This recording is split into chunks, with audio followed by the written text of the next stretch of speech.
Tu sabe que desses assim tem que ter, né? Lacaiozinho. Professora, casa boa.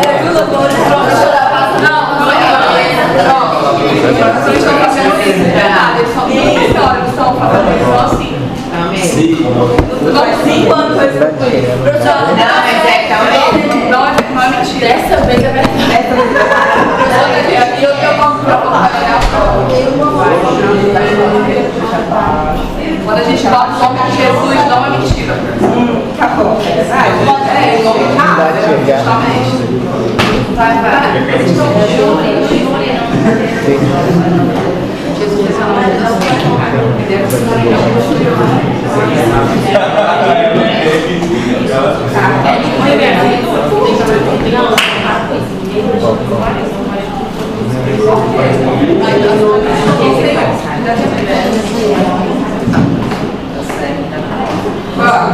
vou falar alguns pontos principais que eu acho que vocês têm que colocar.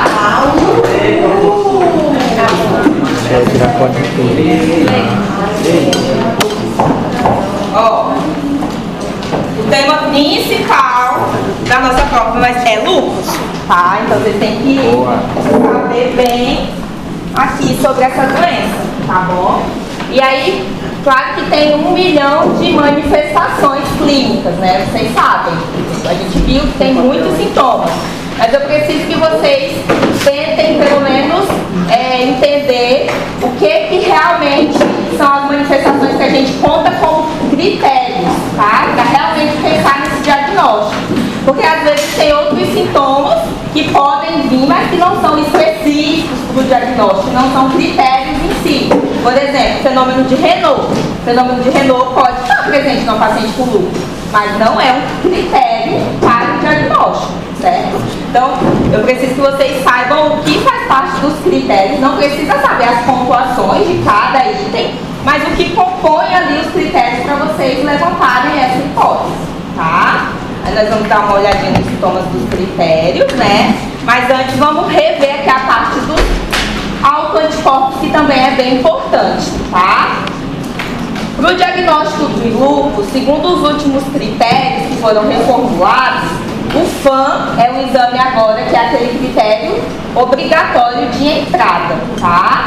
Então agora pra gente pensar no diagnóstico de lúpus, além de avaliar todos os outros critérios e os outros exames, precisa ter obrigatoriamente o FAM, pelo menos uma medida positiva em algum momento da vida, certo? Então é o critério obrigatório de entrada, certo?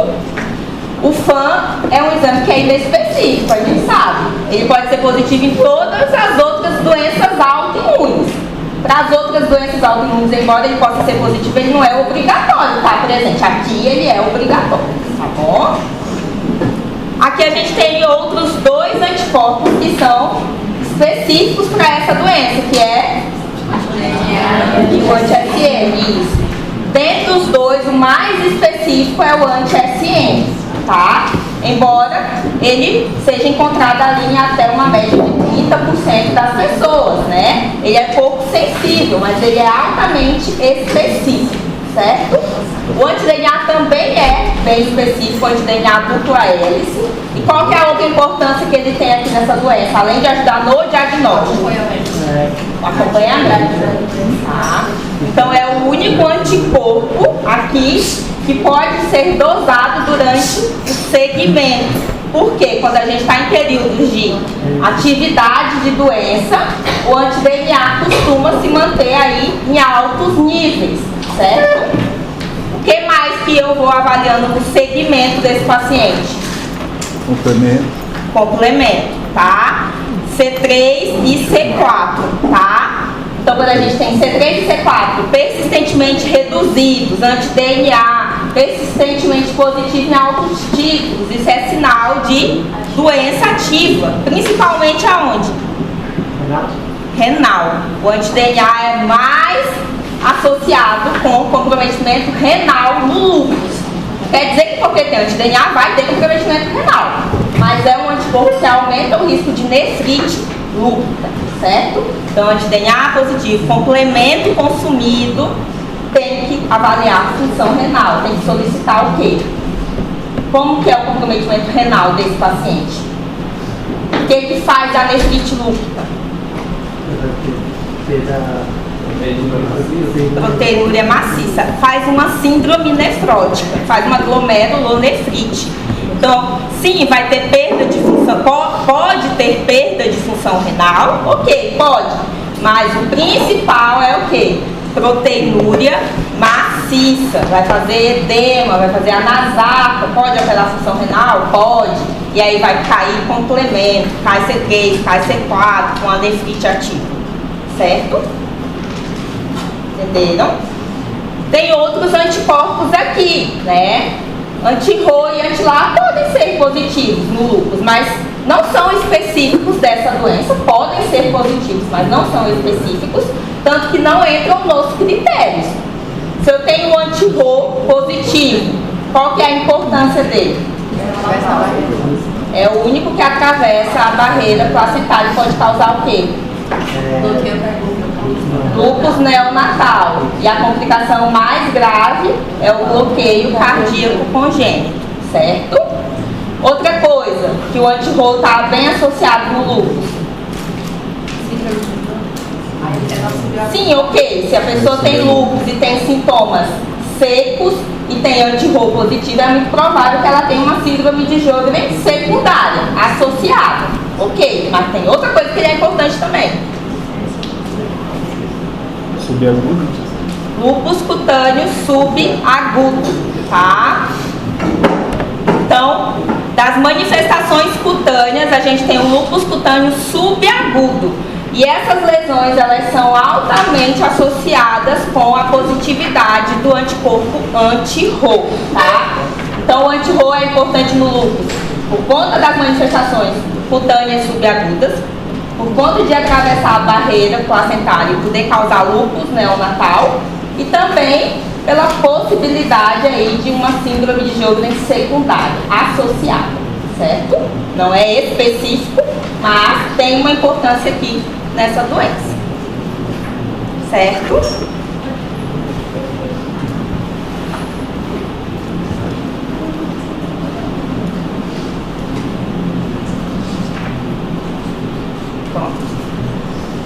Os outros anticorpos que a gente tem aqui, que também entram nos critérios, são quais?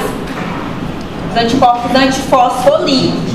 O que entra lá nos critérios do diagnóstico de lúpus é o FAN, que é obrigatório, os específicos anti-SM, anti-DNA e os anticorpos antifosfolípides, que são 3. Quais são?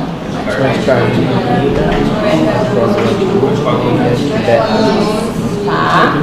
Então, esses anticorpos antifosfolípidos, eles entram também como critérios para o diagnóstico de lúpus, tá? Só que, se a pessoa tem lúpus, tem esses anticorpos antifosfolípidos positivos e tem fenômenos tromboembólicos, o que ela tem aí provavelmente associado? SAF, associada ao lúpus, que por sinal é a doença que mais vem associada aí à SAF, certo?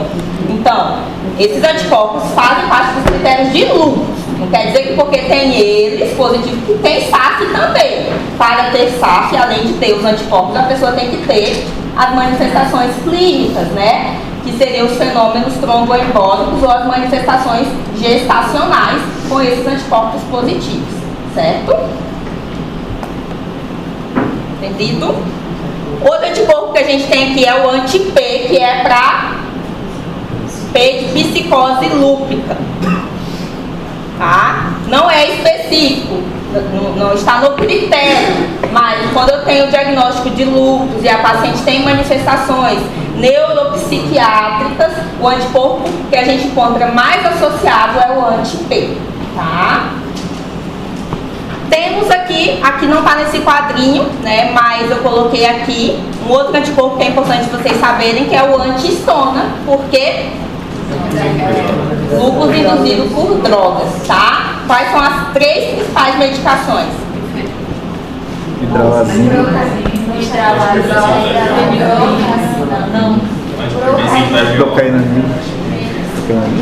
Hidralazina. Está em prova de residência? Nem procainamida. Procainamida. Eu decorei fenitoína também.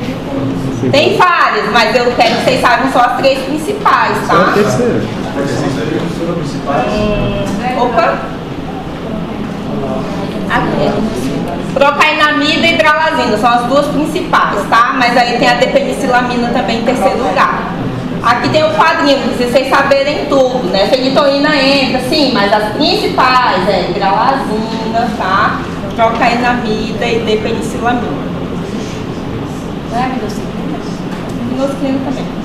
Sabia esses dois, né? Saiba esses 2, pelo menos. Minoxidilina entra também.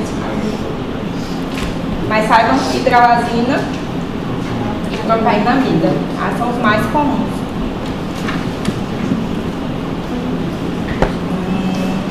Aí, complemento, a gente sempre vai solicitar, né, C3 e C4, tanto para ajudar no diagnóstico quanto no segmento. A dosagem de C3 e C4 reduzidas também entra nos critérios diagnósticos, mas também são exames que me ajudam na evolução, tá? Tem outras manifestações também que me ajudam a acompanhar aqui e avaliar a atividade inflamatória dessa doença. No hemograma, por exemplo, o que vai me ser um alerta? Leucopenia,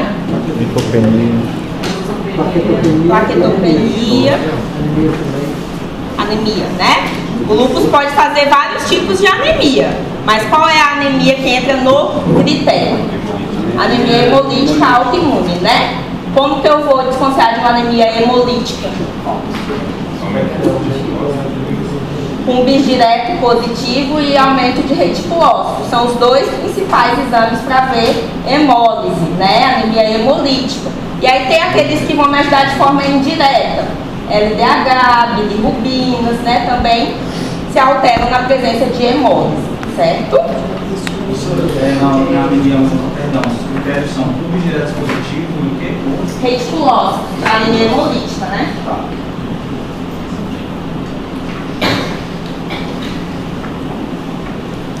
Aqui tá bem pequenininha, eu sou cega no 1.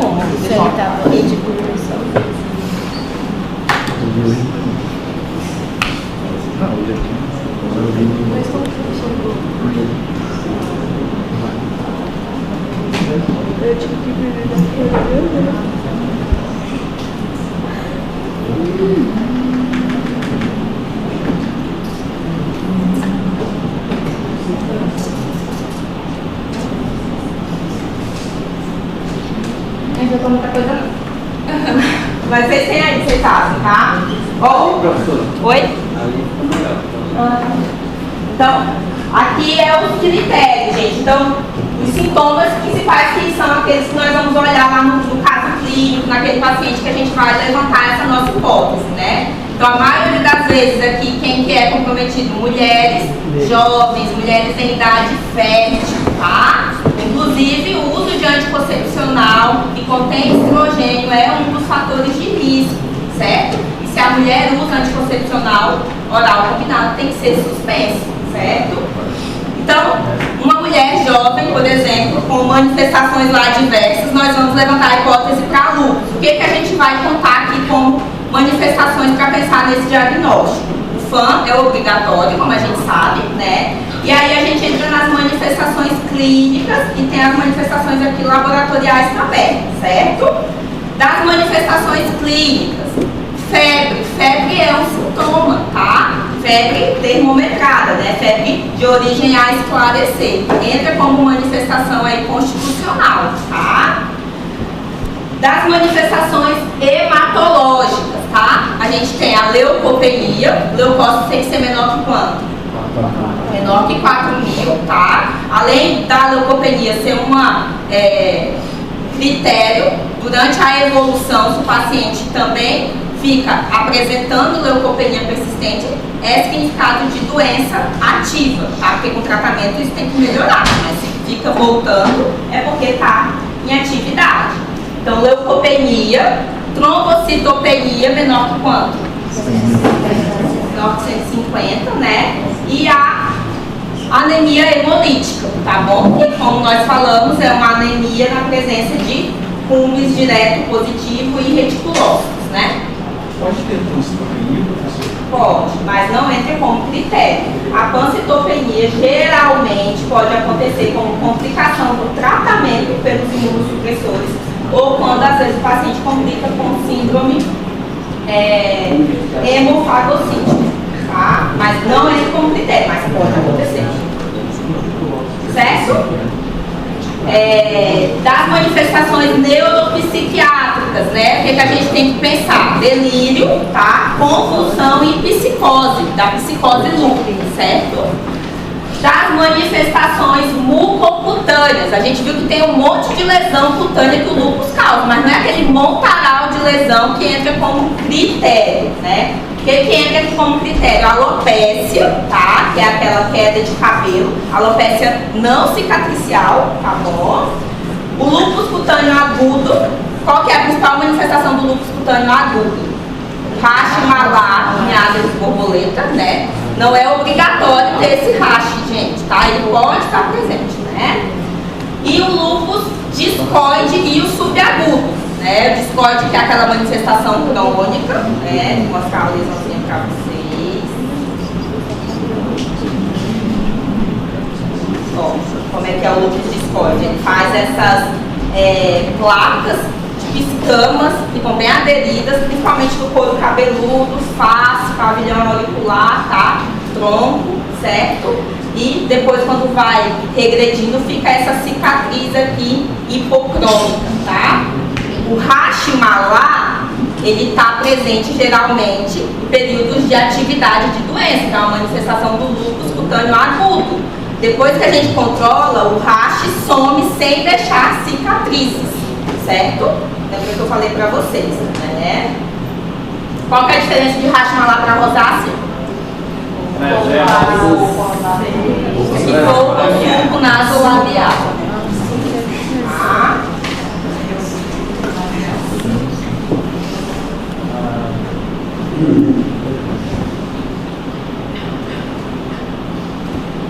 Tá. Certo. Aqui na manifestação mucocutânea também entra as lesões ulcerosas na mucosa oral, que são as aftas orais de repetição, tá? Não conta, se a pessoa tem tudo isso aqui, não conta tudo como critério, a gente sempre pega o que tem o maior ponto, tá? Mas vocês não precisam saber da pontuação, né? Pode fazer serosites, né? De que forma faz? Derrame pleural, né? Pleurite, ou pode fazer também derrame pericárdico e pericardite também, tá? Entra aqui como manifestação. De sintomas, quando que vocês suspeitariam de pericardite?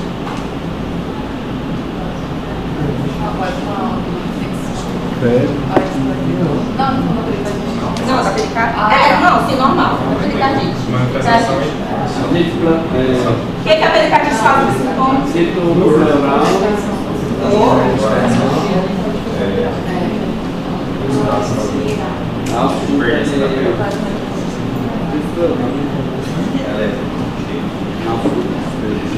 Vou estudar pericardite. Dor, fraco, dor de nota dependente, espinéia, né?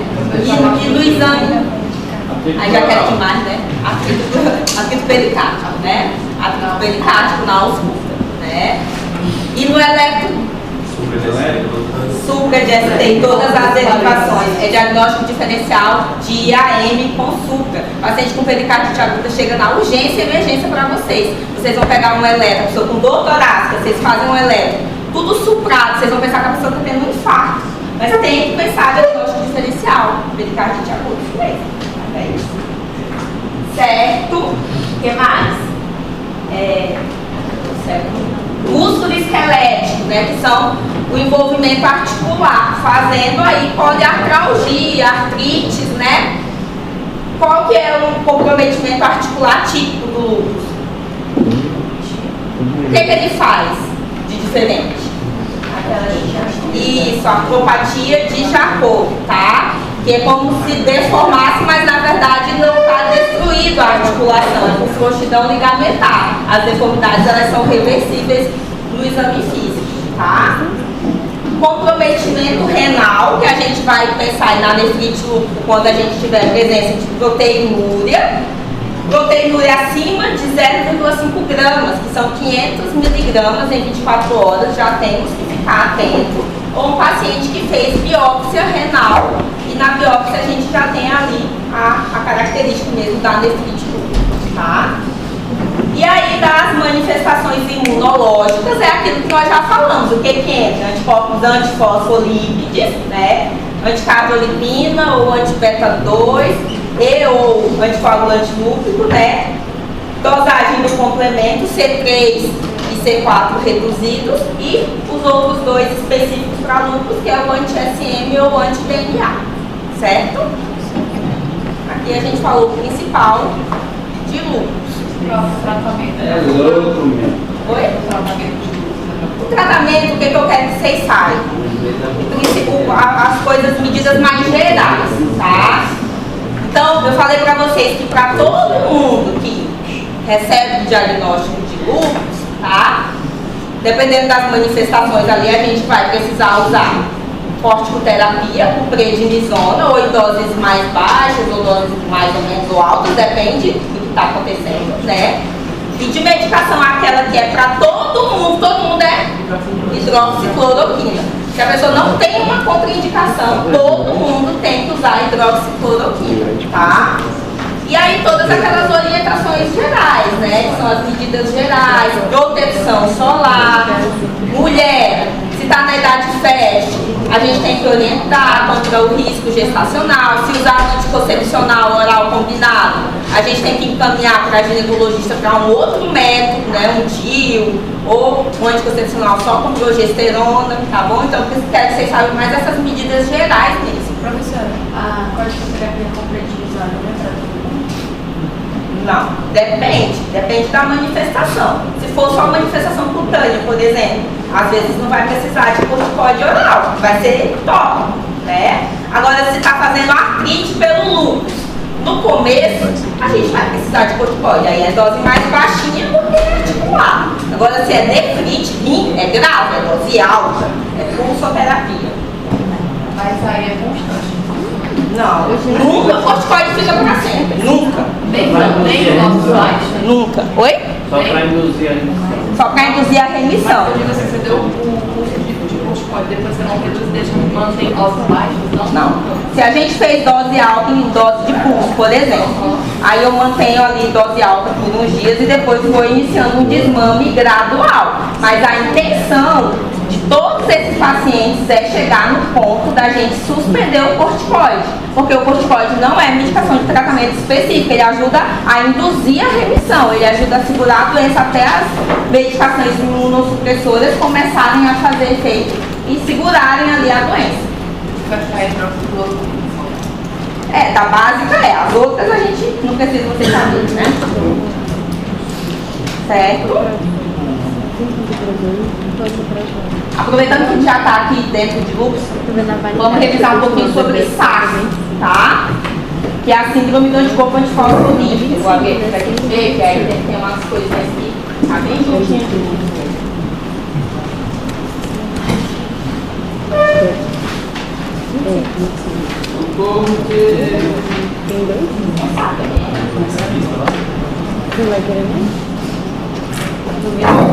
Então, vamos já emendar aqui com SAF, né? Porque, como eu falei já na aula, a SAF ela pode ser primária, que é ela sozinha, mas ela pode ser secundária, que é quando ela vem associada com outra doença autoimune. E essa outra doença autoimune mais vista em associação com SAF é o lúpus, certo?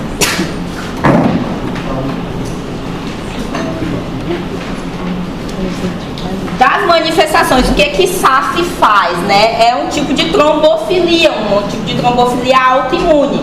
Então, as principais manifestações que a gente vai ter aqui são as manifestações trombóticas, tromboembólicas e as manifestações gestacionais, certo? Dos fenômenos trombóticos, o mais comum de todos é TVP, tá? Que é a trombose venosa profunda, é a mais comum de todas, certo? E da manifestação arterial, a mais comum é o AVC isquêmico e o ataque isquêmico transitório, certo? Gestacional, quando que a gente vai pensar, né, levantar essa hipótese de SAF?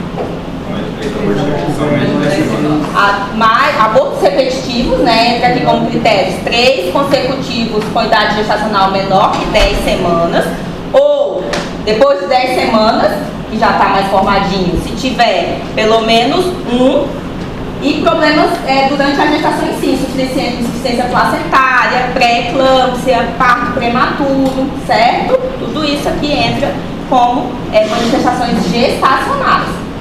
Se uma mulher tem manifestações gestacionais, quer dizer que ela vai ter trombose também fora da gestação?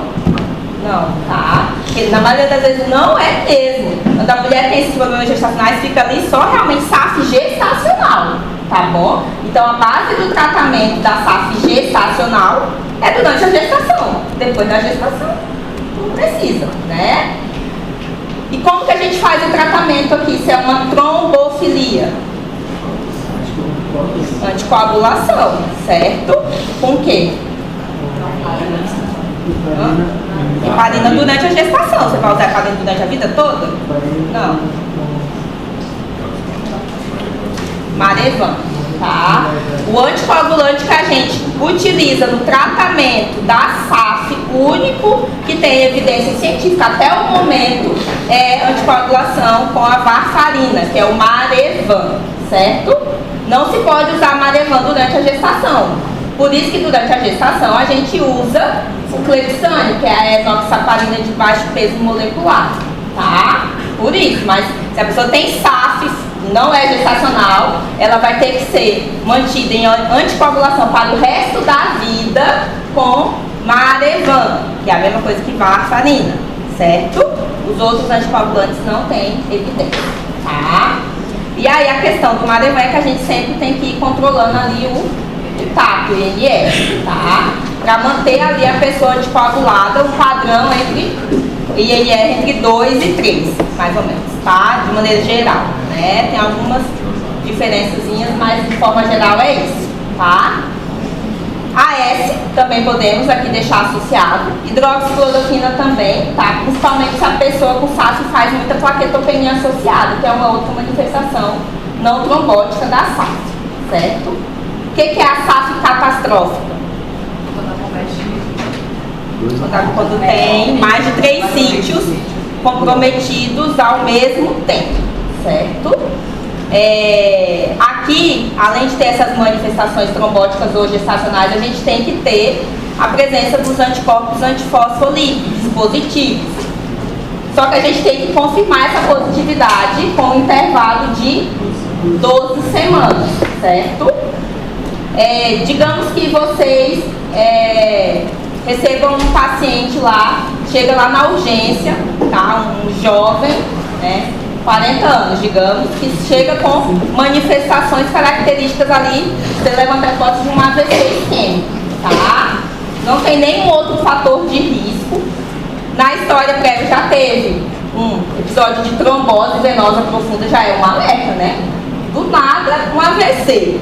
Já teve uma trombose antes. Aí você vai, dosa aqui, a primeira vez esses anticorpos eles vêm positivos. Com 12 semanas, mesmo a gente tendo alta suspeita, eu preciso dosar de novo, né? Mas eu vou deixar ele mais de 12 semanas sem tratamento. Se ele teve trombose venosa, ele tá com AVC e tem já uma primeira dosagem aqui positiva, é altamente suspeita, eu já vou começar, né? Mas com 12 semanas eu doso de novo de todo jeito, para confirmar essa positividade, certo? Dúvidas daqui? Não? Repetir com 12 semanas. Sempre, tem que ter 12 semanas, tá? Já aproveitar essa aula aqui. Nós vamos falar das outras, mas só vou aproveitar essa, que já tá aqui junto, tá? O que é a doença mista, gente, do tecido conjuntivo?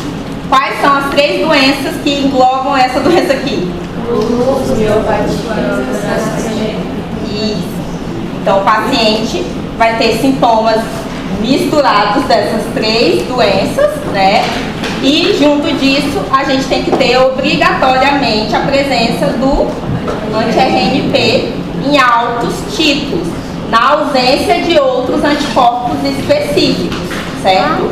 Então, eu vou ter sintomas que lembram muito lúpus, mas eu não posso aqui ter anti-SM ou anti-DNA positivo, tá? Tem que ser anti-RNP em altos títulos, certo? Só ele vai estar.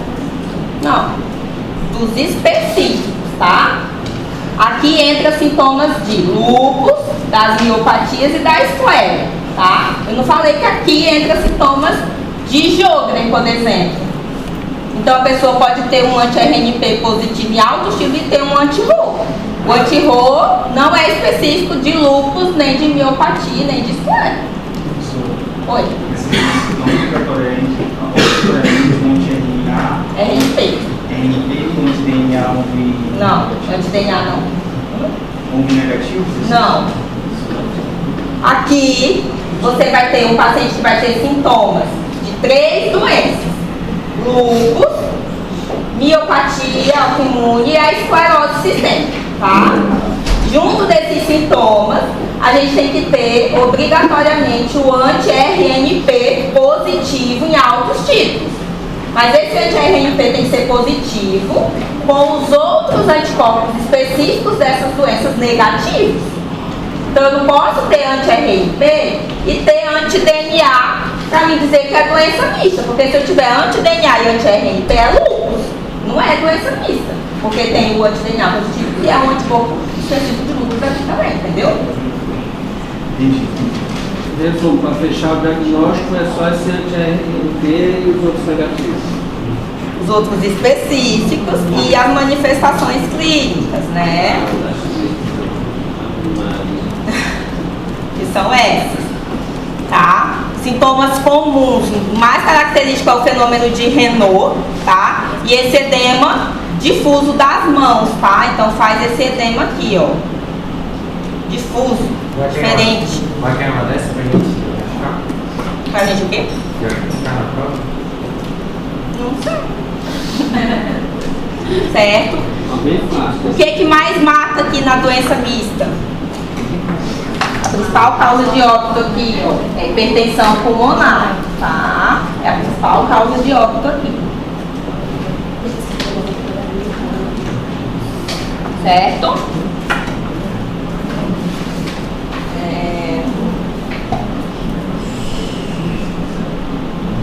E de Sjögren. Quando que a gente vai suspeitar de Sjögren? Síndrome seca. Principal coisa, síndrome seca. Então, sintomas de olho seco, boca seca, né? Que é xerostomia, xeroftalmia, xerodermia ou xerose cutânea, xerotraqueia, certo? Sintomas secos, uma síndrome seca. Mas essa doença é uma doença autoimune sistêmica. Então, fora essas manifestações glandulares, a gente pode ter manifestações sistêmicas em órgãos, né? Também, tá? Pulmão, manifestação neurológica, manifestação renal, tá? Aqui, além desses sintomas secos, dentro dessas manifestações secas, a gente tem também a presença de parotidite, tá? Que entra aqui como manifestação glandular também, parotidite de repetição, certo? Então, paciente com sintomas secos, história de parotidite de repetição, tá? Tem que ser levantada aqui essa hipótese, tá? Como que a gente vai fazer o diagnóstico de um paciente com síndrome de Sjögren? Oi? A gente tem que confirmar essa secura, né? Confirmar ela de forma objetiva, porque ela tem 1 milhão de outras coisas que deixam a boca seca e o olho seco, né? Então, eu tenho que fazer ali os testes oculares, tá? Entram aqui nos critérios 2 testes. Quais são? Teste de Schirmer, tá? Que é esse do papelzinho pra ver da lágrima. E o outro que é esse da coloração, né, com a fluoresceína, tá? Ou verdelissamina, certo? São os 2 testezinhos para ver olho seco. E como que eu vou confirmar a boca seca? Cialometria. Fluxo salivar não estimulado, que é a cialometria, tá? basicamente, cuspir no potinho, tá? O que entra no critério é isso, a avaliação do fluxo salivar não estimulado. Existem outras formas indiretas, como a cialografia, mas aí é muito invasivo, tá? Às vezes fazem ultrassom de parótidas, de glândulas salivares, né? Mas não entra aqui nos critérios em si, tá? Então, tem boca seca ou olho seco, eu tenho que confirmar se esse olho é seco mesmo. Eu vou confirmar com os testes de shimmer e o de coloração com fluoresceína ou verde guisanina, tá? Boca seca com fluxo salivar. De anticorpos, qual que é? Anti-Rho, tá? Não, entra no critério, é só o anti-Rho. Lá pode estar presente aqui na Sjögren também, mas não é o mais específico. O mais específico é o anti-Rho, tá? E a biópsia, né? Biópsia de glândulas salivares menores, certo? Qual que é uma das principais complicações que Sjögren pode fazer, que a gente tem que ficar atento? Qual? Isso aqui eu preciso que vocês saibam, tá? Quais são os principais fatores de risco para linfoma em pacientes com síndrome de Sjögren, tá? E uma observação. Síndrome de Sjögren secundária, associada com lúpus, por exemplo, também tem risco aumentado de linfoma? Não, esse risco aqui foi comprovado só para síndrome de Sjögren, ó, primária, tá? Quando é só ela, certo? Pacientes com síndrome de Sjögren primária, eles têm aí um risco de 18 a 40 vezes a mais quando comparados com a população geral, tá? De desenvolver linfoma de células B não Hodgkin, tá? E esses aqui são os principais fatores de risco, né? O paciente com síndrome de Sjögren que apresenta alguns desses fatores aqui, ficar atento para desenvolvimento de linfoma, certo? É basicamente mais isso mesmo. Dúvidas? Não. Mais o diagnóstico e aqui esses fatores para linfoma, tá?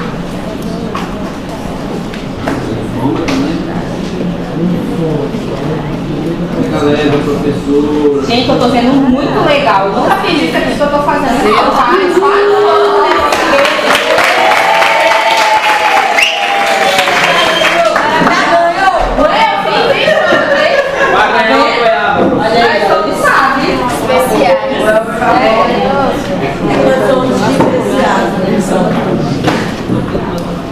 Não me decepciona. Agora falta alguém na prova da N2 pra ver como é que vai ser. Bem boazinha a segunda chamada. Falta pra ver, que a segunda chamada vai ser show. Só se estiver morrendo lá na UTI, respirando com aparelho, que é pra não vir. Porque se faltar, isso eu vou ver. Vai ser bonita. Eu não faltaria se fosse vocês. Só se estiver morrendo, falecendo mesmo. Isso já é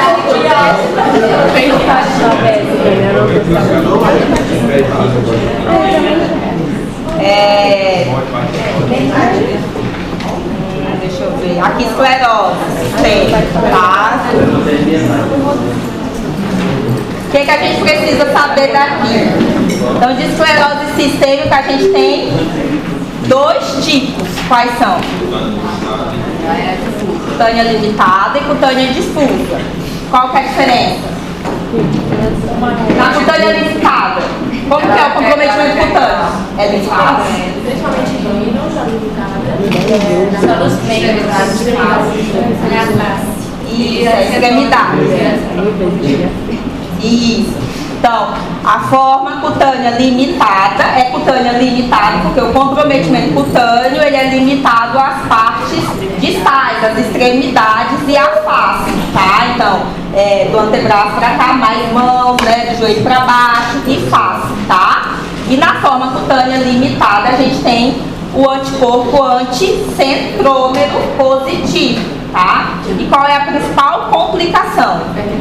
Hipertensão pulmonar. Então, forma cutânea limitada, anticentrómero, hipertensão pulmonar, sua complicação, certo? E a forma cutânea difusa, o comprometimento cutâneo, que é esse espessamento da pele, é difuso, né? Então, braço inteiro, tórax, abdômen, coxas, face também, certo? Qual que é o anticorpo? anti-SCL70. E qual que é a principal complicação associada? A fibrose pulmonar, intersticiopatia pulmonar, certo? Na forma difusa, a gente também costuma encontrar outro anticorpo positivo, anti-RNA polimerase 3, que está associado com qual complicação? Crise renal esclerodérmica. O que é que mais, qual é a principal causa de óbito na esclerose sistêmica atualmente? É a pulmonar, é a intersticiopatia pulmonar. Antes era a crise renal esclerodérmica, tá? Como que é um paciente que eu vou suspeitar de crise renal esclerodérmica?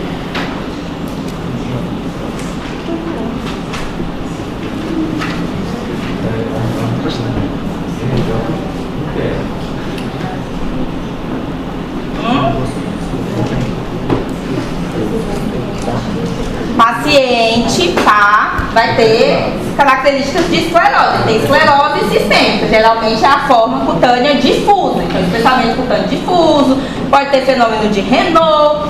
E aí o que ele vai começar a apresentar? Do nada começa a apresentar hipertensão de difícil controle, tá? Então é níveis pressóricos altíssimos, vai fazer aí emergência hipertensiva mesmo, né? Porque junto dessa hipertensão, ele vai fazer sintomas de retinopatia hipertensiva, encefalopatia, edema agudo de pulmão e vai começar a ter uma perda rápida da função renal. Então, rapidamente vai aumentar ali as escórias nitrogenadas, né? Então, hipertensão de difícil controle com sintomas de emergência hipertensiva e perda rápida de função renal. Crise renal esclerodérmica. Qual que é o tratamento? É corticoide? Tem corticoide mata, né? Aqui é uma das únicas coisas que a gente não vai dar corticoide de jeito nenhum. Inclusive, se eu der corticoide em paciente com esclero, é um fator de risco para eu predispor uma crise renal esclerodérmica, tá? Então, se a pessoa está usando corticoide antes, eu vou desmamar e suspender. O tratamento aqui é com altas doses de IECA, certo? Esclero também pode fazer, além do comprometimento pulmonar, renal, comprometimento do trato gastroesofágico, né? Então, um dos sintomas que a pessoa vai referir é o quê? Fagia, né? Engasgos frequentes, tá? Inclusive, por fazer ali alteração do esfíncter esofageano inferior, pode fazer uma complicação com neoplasia também, o quê? Esôfago de Barrett, e também pode fazer adenocarcinoma mesmo, pode complicar com adenocarcinoma esofágico também, tá? Certo? Deixa eu ver aqui. Oi. Qual é que é utilizado? Qualquer um. Captopril, geralmente, ou enalapril. Mas negócio baixinho, 5 miligramas não. A gente começa com 25 e chega lá a 200 e poucos miligramas por dia, vai aumentando gradualmente. Doses altas. E é em doses altas. Certo, deixa eu ver.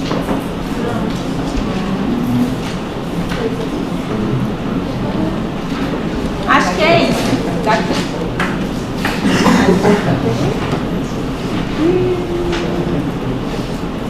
E para terminar, só das miopatias.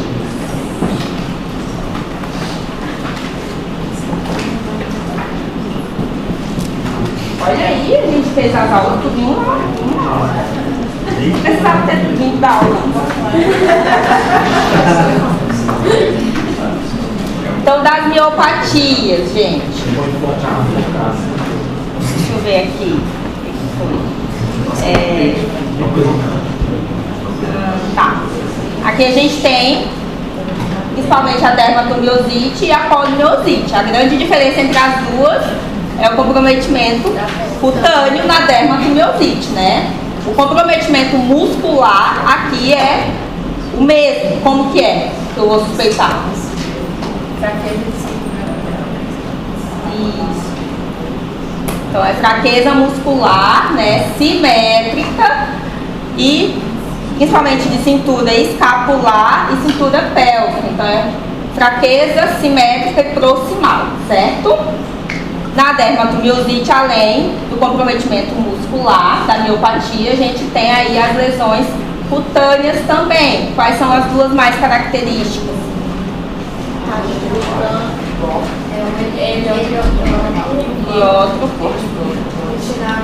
Pápulas de Gottes, tá? Então esses dois aqui são os mais característicos, tá? Que é o heliótropo, que é esse ao redor do olho, né, da pálpebra, e essas pápulas de Gottron, tá? Que são essas placas eritematosas aqui nas falanges, certo? Tem outras lesões, sinal do Charlie, do decote em V, né? Mas as duas mais características é o heliótropo e as pápulas de Gottron, certo? Outra complicação que dermatomiosite pode fazer é calcinose, tá? Faz muita calcinose também. E uma diferença também entre a dermatomiosite e a polimiosite é que a dermatomiosite é a única que pode acontecer na fase da infância e da adolescência. Então a gente pode ter dermatomiosite juvenil, tá? Polimiosite não, certo? E outra diferença é que a dermatomiosite, quando aí na vida adulta dos mais velhos, ela vem aí associada também com um alto risco de neoplasias. Então ela pode ser uma manifestação paraneoplásica, a gente tem que investigar, inclusive. Recebeu o diagnóstico de dermatomiosite aí na vida adulta, mais velho, depois de 60, tem que investigar neoplasias por trás, tá bom? Deixa eu ver... Ah, tá. Como que a gente vai fazer o diagnóstico?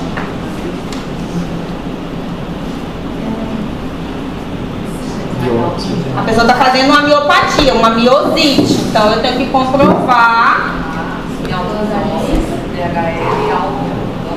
a dosagem, né? Isso, então a gente faz a dosagem das enzimas musculares, né? Porque se a pessoa está lá com fraqueza e eu doso uma CPK e a CPK está normal, eu não vou nem começar a pensar que é dermatomiosite ou polimiosite, porque não é, porque precisa, que é porque inflama a fibra muscular, então tem infiltrado inflamatório, vai ter agressão, então vai aumentar as enzimas musculares, tá? TGO. Principalmente CPK e aldolase, né? Mas também podemos dosar TGO, LDH, então a gente dosa as enzimas musculares, tá? O que mais? Eletroneurografia e biópsia. Ressonância. Isso, eletroneurobiografia, principalmente para avaliar se tem ali um padrão neuropático junto, né? A ressonância muscular, para ajudar a ver ali o grau de inflamação e para ajudar também a guiar a biópsia, né? A biópsia muscular, que seria o padrão ouro, se a gente for ver assim. Mas não conseguimos fazer com tanta facilidade assim, certo?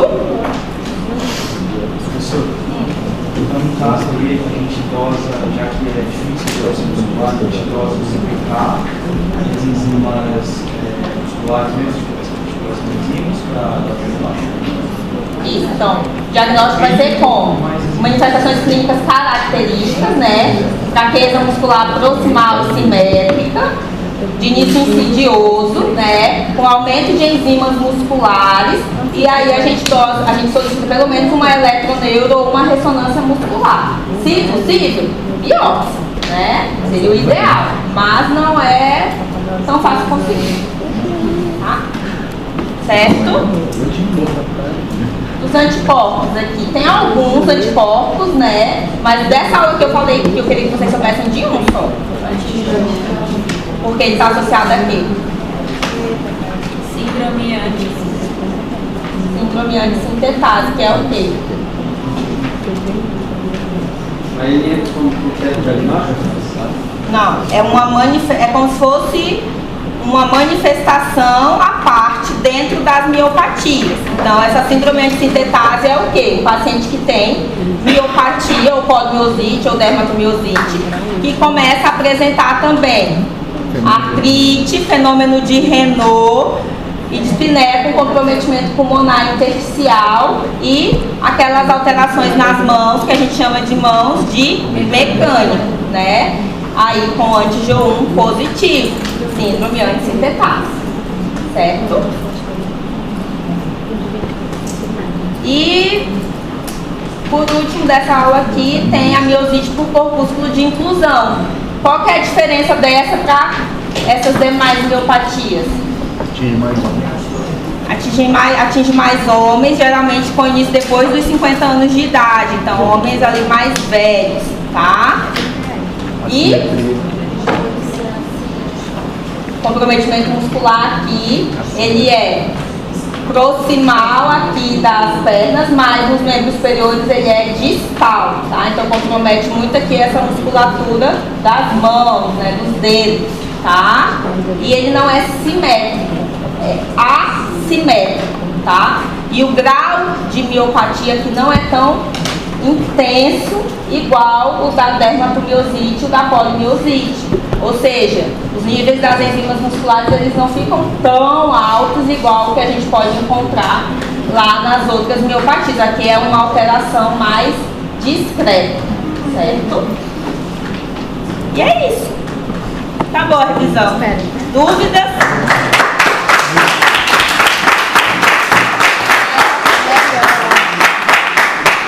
Dúvida, gente? Vou tirar todo mundo 10 para também não precisar fazer repositiva.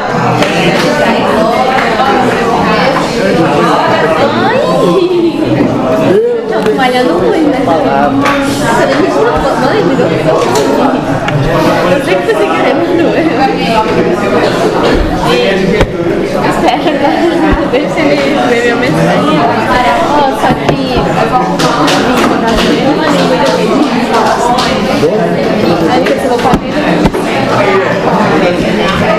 Você vai comprar 2.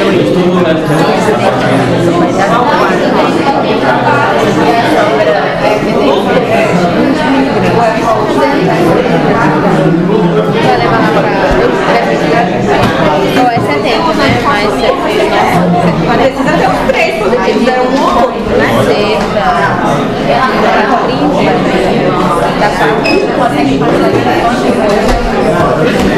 Mas também entra no teste de fosfolípidos. Aí porque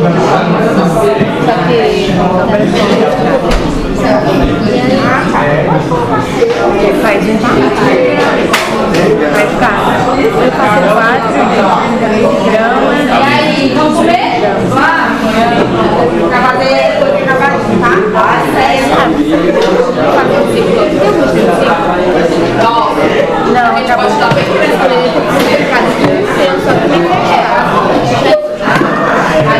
uma olhada, principal foi isso, mas eu não olhei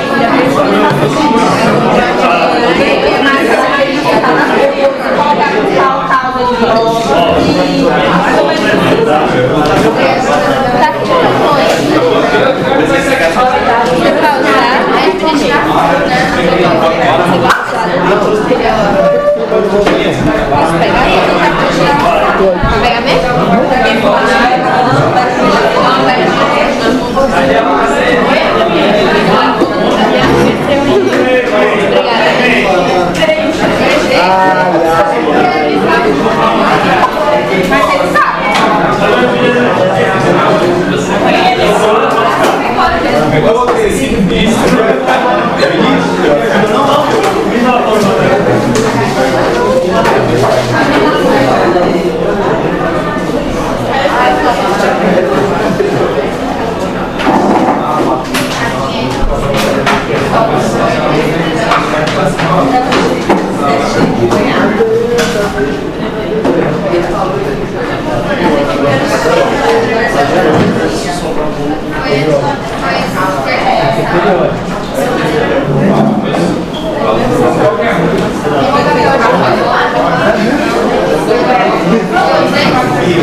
Essa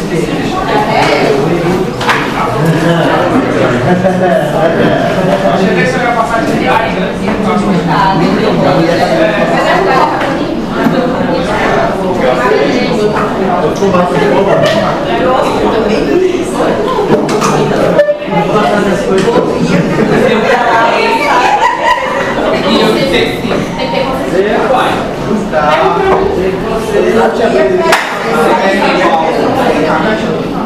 Eu falo todos os dias. Isso aqui é o original. Vai ter canivete aí? Canivete, faca, E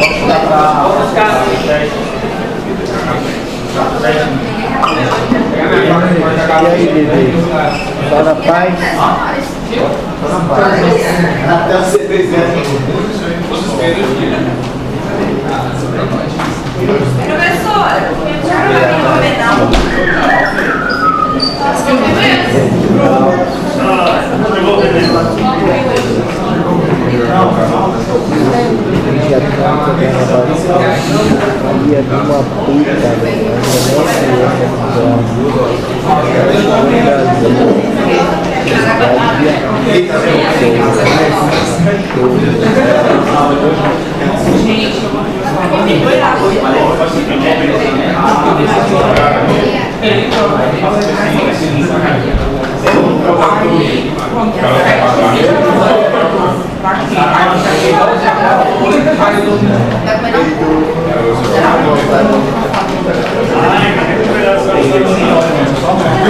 Toda vez eu faço isso.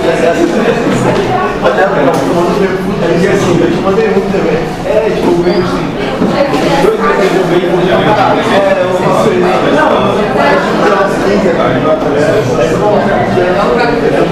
Mano, eu peguei e vou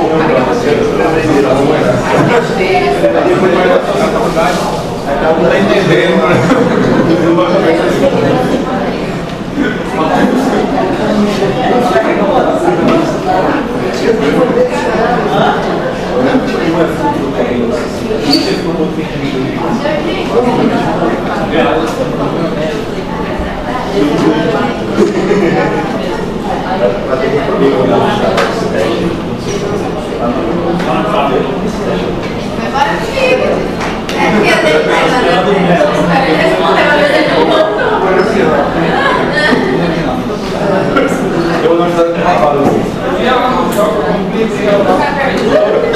O seu teste vai ser daqui a uns 30 minutos? Quanto tempo? Não precisa de nota não.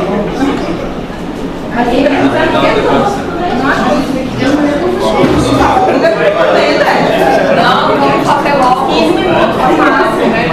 Deve de pelo menos pelo amor de Deus, vai sentar, vai. Já viu a goiaba, chefe? Mas tu tá com fome, Mas a gente quiser, não tem problema, não vai brigar. Se quiser tentar, eu sei que não dá, mas se eu tentar não vai ser errado.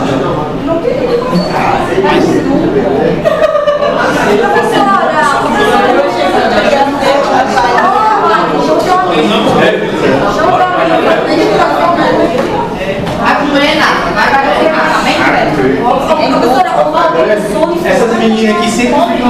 Isso, pode levar no chão. Deu uma fome.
E essa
Pode botar assim na prova, porque é difícil medida de fluxo sanguíneo.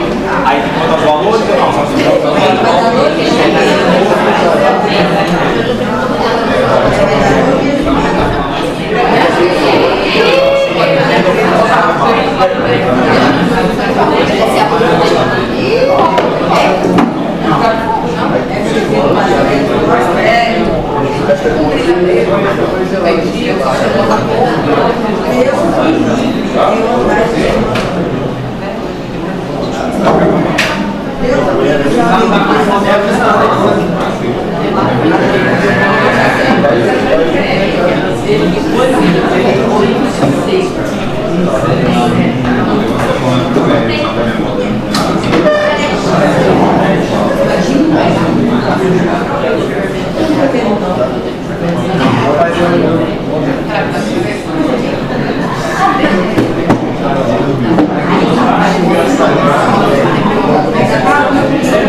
Ei, Guilherme, dá uma olhada nesse aí.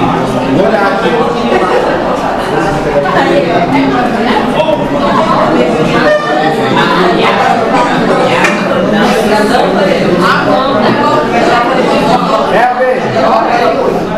Pega o aqui.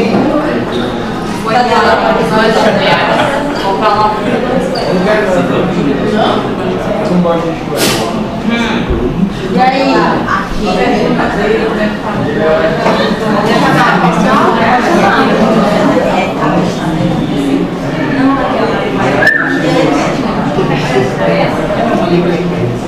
Entendeu?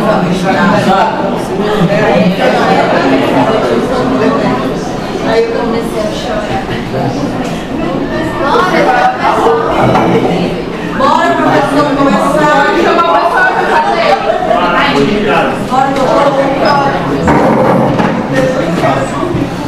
Essa mesa aqui, ó, já vamos facilitando.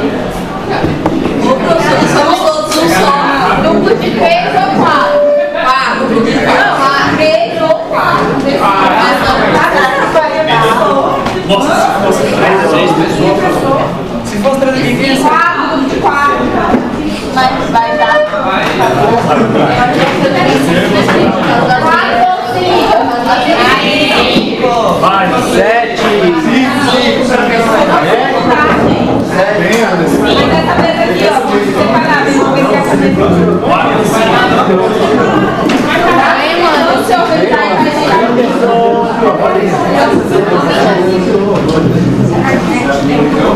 Cadê o caderno? Dá pra escrever no caderno? Acho que pode. É sem pesquisa? Vai precisar tudo na nossa cadeira.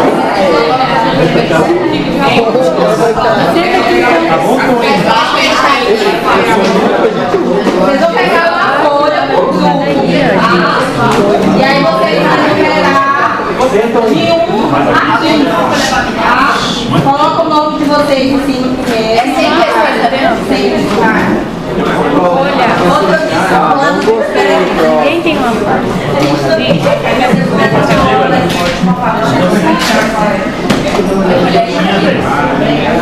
Gente.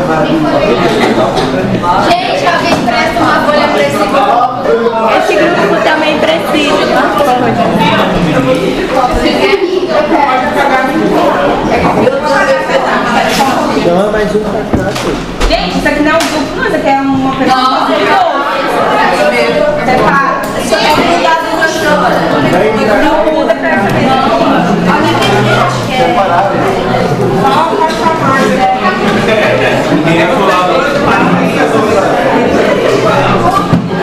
Olha aqui, Cris, né? Tem molho.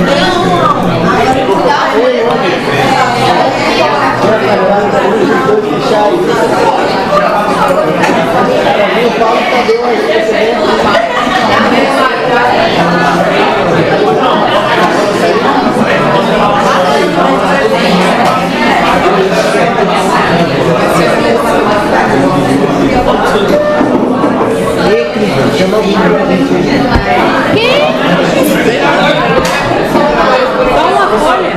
Esse é Sara. Sara, bem balanceado o grupo, bem por favor.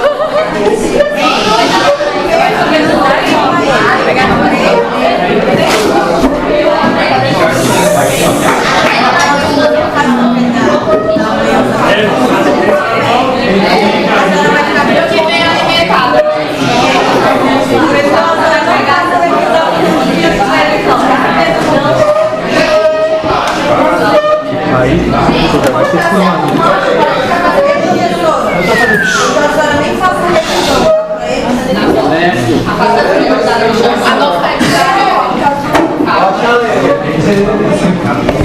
Você quer escrever? Já coloca o nome de vocês. Coloca o nome. Ô, Bruno, você sempre pesquisa, então tem que guardar o computador. É verdade? Não, mas eu nem vou pegar quando tiver computador. Você pequeno, Mas a Carol vai guardar os cadernos e o notebook. Ah, então tem que tirar tudo da mesa. Então tira, Lia. Bora, Você tem que tirar, você tem que tirar de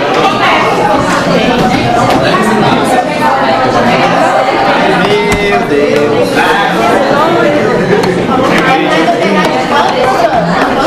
Para de balançar a mesa. O pix dele tem.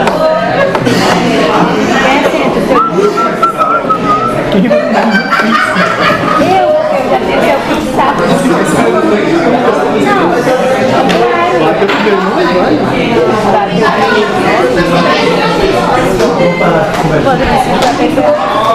Acadêmicas, eu gosto de acadêmicas. Vamos tirar tudo da mesa. Não, pode ser acadêmico.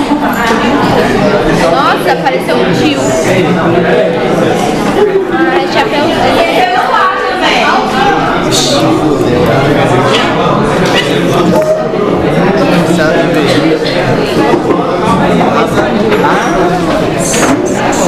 Tem que guardar o caderno, hein?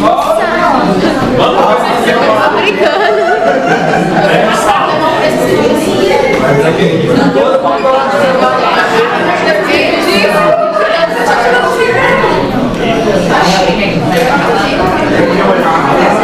Chama a Maria.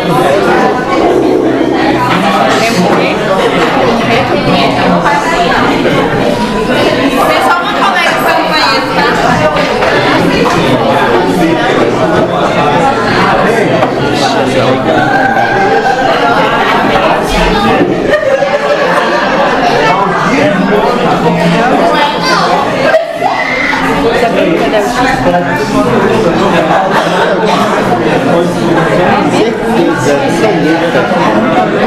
Não, eu também.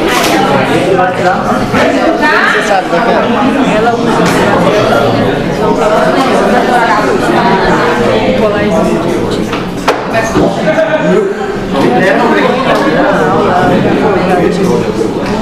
Olha, depois que passar, passou. Eu não vou voltar, tá? Não quero ter atenção. Apaga a luz aí, né? Eu vou apagar, eu vou escrever só a resposta, tá? Apaga a luz. Apaga a luz aí. A senhora vai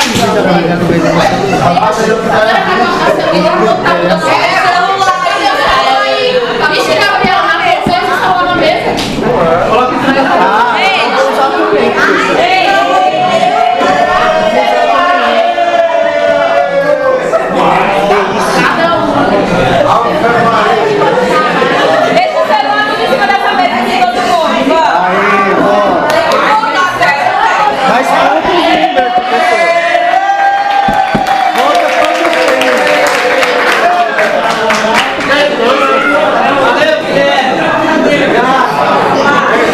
a Vanessa nem tem 5 celulares. Pega aí. Eu quero só assim da mesa, nem no bolo. Só vem o 2 ali, professor. Falta mais 3. Tá faltando aí, celular.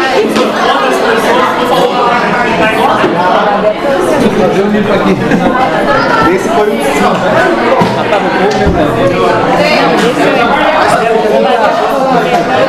todo mundo contra, velho. Em vez do pessoal se ajudar, todo mundo se aniquilando. Mas é porque eu falo isso, eu quero falar da o Bader com o celular dele. O Bader tá com o celular dele.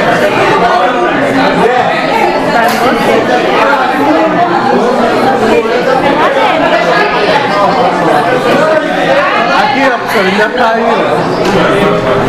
Emanuel ainda tá aí.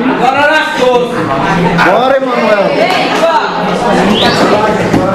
É rapidinho. Ai, o celular não. Não é rapidinho porque é automático. Vai mudar só.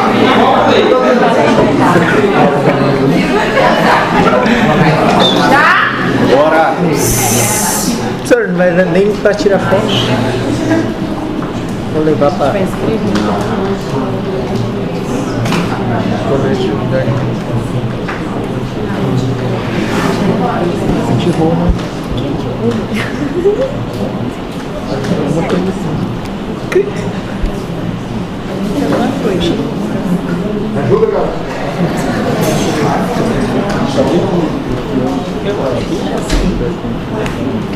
Vocês acham que é qual?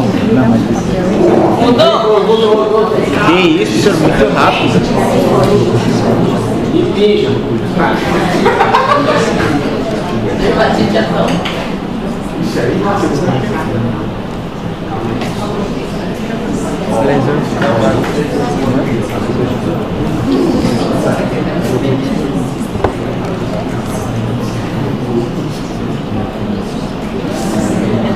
Mas já quer falar o nome da adaptadora, tá certo?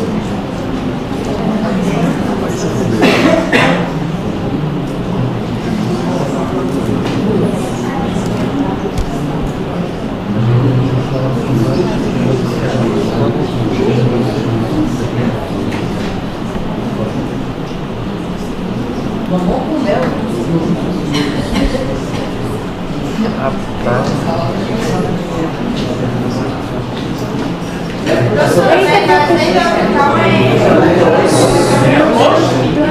Gente, sério mesmo que vocês passam meia hora só pra ler. Tem que ler e raciocinar. Ó, vai mudar de novo.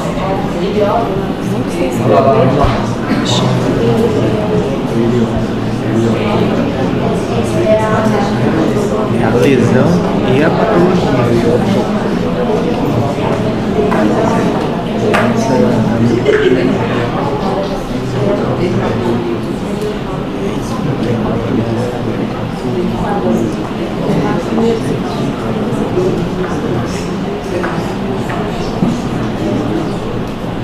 Deixa eu sentar aí.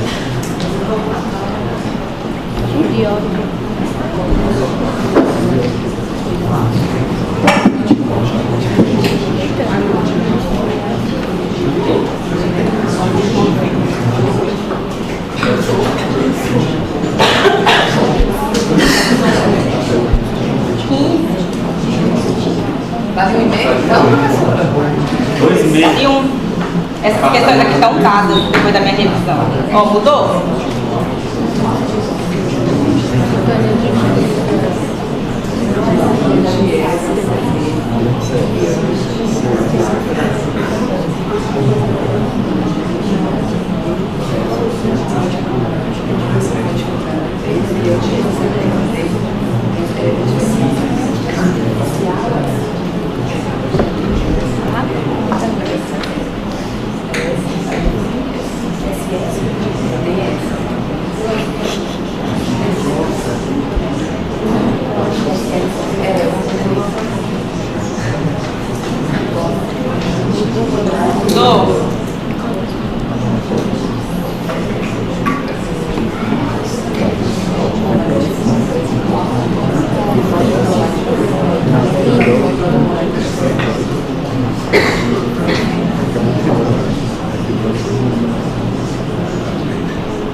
Aí vocês colocam só se é A, B, C, D ou E, tá?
Ah, isso é a mesma. Ah, e vai anular Era a mesma, foi.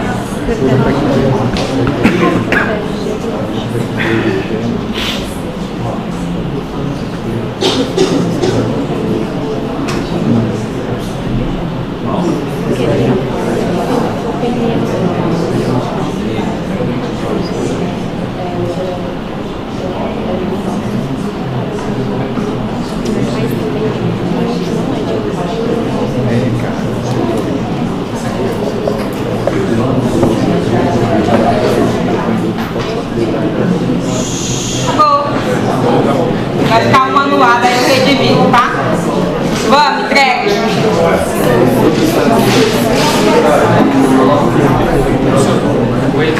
Vai, tchau. Com uma repetida, aí vai ficar só 14. Eu divido 1 com 14. Coloquem os nomes.